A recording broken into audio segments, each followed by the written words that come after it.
নিঃশ্বাস ধরা মানুষ, পীর ধরতে হবে এটাই ঠিক কথা। পীর কেন ধরতে হবে এগুলি প্রশ্ন আসতে হবে না, কারণ আমি জানি গুরু ভিন্ন কোনো কাজই সম্পাদন করা যায় না। কি বলেন যাবে? গুরু ভিন্ন কোনো কাজই সম্পাদন করা যায় না। আমরা যখন প্রাইমারি স্কুলে গিয়েছিলাম গুরু পেয়েছিলাম, কথা বল না কেন? হাই স্কুলে গিয়েছিলাম গুরু পেয়েছিলাম, উন্নত হলাম কলেজে, তখন গেলাম কলেজে, সেখানেও গুরু পেয়েছিলাম, গেলাম ইউনিভার্সিটিতে, সেখানে গুরু পেয়েছিলাম, ডিগ্রি আনবার জন্য বহির্বিশ্বে গেলাম, সেখানেও গুরু পেয়েছিলাম। ঠিক কিনা? আমি গান শিখছি, আমি একেবারে পড়ে চলছি, আমার উস্তাদ আছে আপনি ভালো একজন ড্রাইভার হবেন, আর একজন ড্রাইভার লাগবে। ঠিক কিনা? প্রত্যেকটি কাজেই গুরু ভিন্ন কোনো কাজই সম্পাদন করা যায় না। ভালো সোর হইলেও মিয়া ভালো একজন উস্তাদ লাগে। কি ঠিক পেন আপনি কি? কিন্তু এখন বিষয়টা হলো, আমি মেশকাত শরীফ দিনা প্রথম পড়ানো হয় মাদ্রাসায়। এই মেশকাত শরীফের জিল্লে সারির মধ্যে হযরত আব্দুল্লাহ ইবনে ওমর রাদিয়াল্লাহু তাআলা আনহু থেকে বর্ণিত হাদিস, ওমান মাতা আলাই সাবি আনহু মাইতা ফি জাহিলিয়া, কোন মানুষ যদি বায়াত ব্যতীত মারা যায় তার মরণটা হবে জাহিলিয়াতে। অতএব আমরা যারা এখনো পীর মুর্শিদ ধরি নাই, আমি অনুরোধ করবো আমার এই বাবার দরবার থেকে আপনারা বায়াত গ্রহণ করবেন। এখন আমার যে বিষয়টা, আমি একটা মানুষ, আমার মা আছে, আমার বাবা আছে, আমার ছেলে মেয়ে আছে, পরিবার পরিজন আছে, দুনিয়ার সমস্ত কর্ম করতে হয়। আমি যখনই কোনো ইবাদত করতে যাই তখনই তারা আমার সামনে এসে হাজির হয়। হয় নাকি আপনাকে? হয়। নামাজ পড়তে যাই মসজিদ করে, আল্লাহর ঘর, সে ঘরে বসে মন থাকে নাকি? থাকে।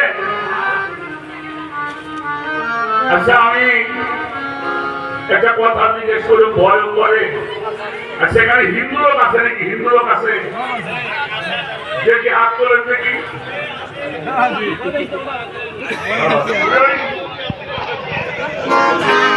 আচ্ছা, হিন্দুরা হাত নামান। মুসলমানরা আছেন কেরা? আচ্ছা, রাখেন। হাত খেয়াল করেন, হাত হিন্দু উঠেছে, মুসলমানরা উঠেছে। আচ্ছা, এবার মানুষরা তারা হাত উঠে।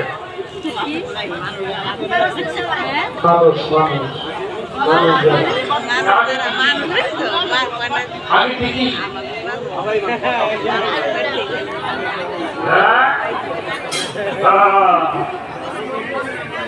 আসলে এখানে হিন্দুরা হাত তুলছে, মুসলমানরা হাত তুলছে, মানুষ হাত তুলবে, মানুষ তুলছে, আর মানুষরা আমি জানি, আমি সাহস পাইনি।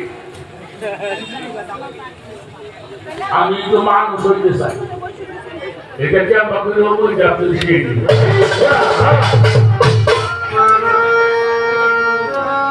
বাবা, ও বাবা, আমি কেউ ভুল করিনি কি বাবা? হ্যাঁ, ওই যে একটা গান শুনছি, ছোট্ট একটা শিশুর একজন মুসলমান যাইতেছে, না হিন্দু বানেগা না মুসলমান বানেগা, ইনসান কে औलाद ইনসান বানেগা। আমি মানুষ হতে চাই, এই মানুষ হওয়ার জন্য আমার কি করতে হবে সেটা আপনি বলবেন।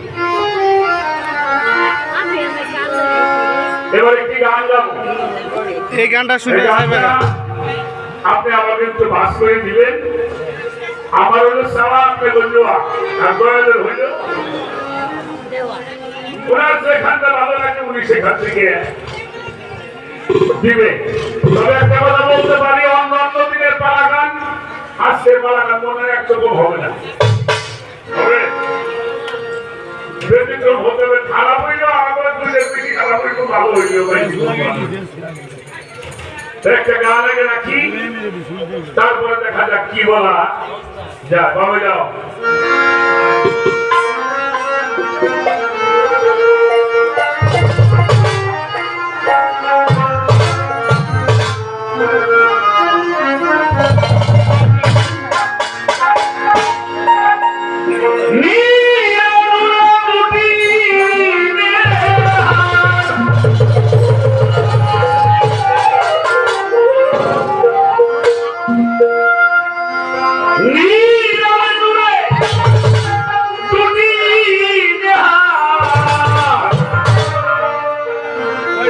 বলো কোনটারে ঠিক রাখা যায়, একদিকে দিলে নজর আমার আর জীবন অন্ধকার হয়, একদিকে দিলে নজর।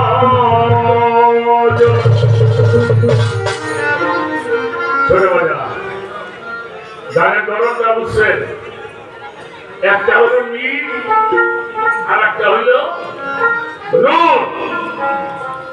নীলে নূরে দুটি নিহার কোনটারে ঠিক রাখা যায়, একদিকে দিলে নজর আর একদিকে অন্ধকার। কথা বলতে দেখ, সামনে তাকাইলে পাশে কি হয় দেখা যায়, কিন্তু গুরুর কাছে এমন একটা জিনিস আছে, ওটা যদি ভক্তরে দেয় চতুর্দিকে একরকম দেখে। রশি সরকারের গান আপনারা শুনছেন? শুনছেন না? রশি সরকারের সাথে একটা ছেলে হারমোনিয়াম বাজাইতো, নাম ছিল শিরা। আমি যখন প্রথম ওনার সাথে আমার ভালো সম্পর্ক, ওনার বাড়িতে লোকজন নিয়ে আমার বাড়ি বাড়িতে মঞ্চ আছে, গেছেন দিকে আছে না? এই মঞ্চে মোটামুটি জন 50 লোক বসা। হঠাৎ করে সিরাজের বউ বলে নিয়ে আসছে, বাবা আপনার সামনে বাবা সব কিছু শেষ হয়ে গেল, কি হয়েছে? বাড়াবাড়ি আছে। এই কথা বলে সিরাজ দিচ্ছে দৌড়, সরকারটা খারাপ খারাপ খারাপ বাবা বলবি পুষ্টি গেল সামনে আপনি খারাপ তবে সিরাজ খারাই যায় বাতাস দেখছি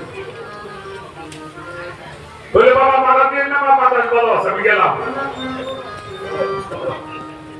দৌড়িয়ে যাইতেছে, বাড়ির কাছে উঠছে, গেছে কলার কাছে, বলছে 1 লোক লাঠি নিয়ে রয়েছে খাড়াই। উঠতে গেছে, পিছনে বসাই দিয়েছে একটা গাছ। সিরাজ তো কেলাই হয়ে বসে, এটা বলে বসি বেড়েছে, বাবা আপনি সাল মনে বাস করা কে মাথা পাড়া গেছে, মাথা বলে ভালো আছে গেছে শিখে দেখবেন জন্মের পেছন পেছাইছে। রশিদ বলে জিজ্ঞেস করে, সেটা তোর বাতাসের খবর কিনি?